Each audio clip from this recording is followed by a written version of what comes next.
get our API keys, we want to go over to the website platform.claude.com. We're at the login screen right over here, and you can go ahead and sign in with your email address or your Google account. And once you're signed in over here, you're going to see a few different options. Over here on the right hand side, we have the option that says Get API Key. So we're going to go ahead and select this. By default, it's going to start off with a $5 credit that it wants to add onto your account. In order for you to proceed with this, you're going to want to put in your billing address as well as your credit card information. We'll let that processing go through, and then we'll get confirmation that payment has been processed. Once your payment has been processed, we'll get this Create Your First API Key. The first field right over here is called the key name.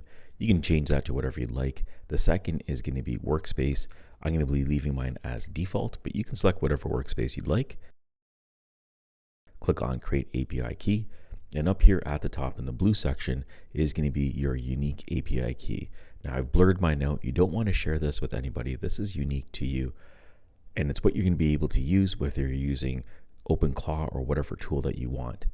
Once you have this information saved, you can go ahead and click on Continue. Once we have our key created, we have a couple options over here. This API reference is going to be very helpful if you go over to the documentation. You can explore that on your own time. What we're going to do is click on Manage API Keys, and it's going to bring us over here to the dashboard. Over here, we have our API key, which can be disabled and deleted.